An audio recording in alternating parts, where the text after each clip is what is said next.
Good morning and welcome to the online devotion from Mount Gilead Church. My name is Mike Bridgewater and I'm the operations director here at the church building. And as you can see again, we're not at the church building today.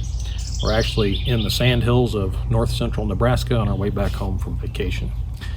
Today I wanted to continue on the theme of joy that we talked about last week when we looked at the three parables in Luke 15, which were the lost sheep, the lost coin, and the lost son, and the rejoicing that takes place when lost things are found. Well, that joy also happens to be a big part of the Christian life. And let's look at a situation that takes place early on in the ministry of Jesus. It's actually right after he's called Levi, Matthew, into being a disciple. And we find it in Matthew, Mark, and Luke. And we're going to look at Matthew chapter 9, and it says, here in verse 14, it says, One day the disciples of John the Baptist came to Jesus and asked him, "Why don't your disciples fast like we do and the Pharisees do?"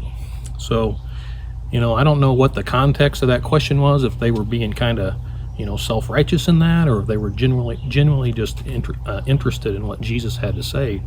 He didn't rebuke them, but he did say this. He said,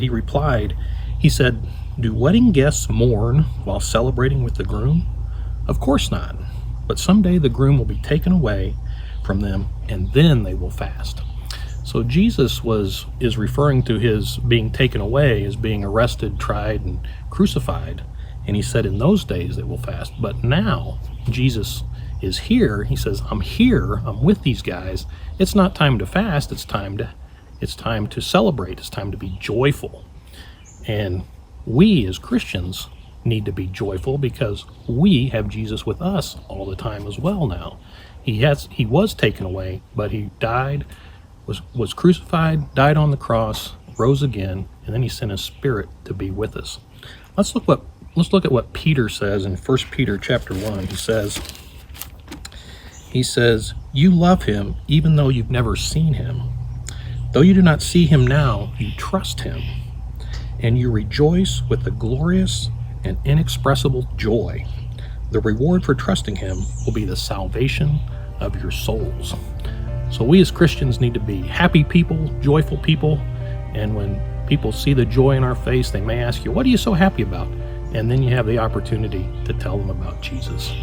So hey, have a great rest of your Friday, and I hope to see you here on Sunday morning at 9 o'clock or 10:30. Bye-bye.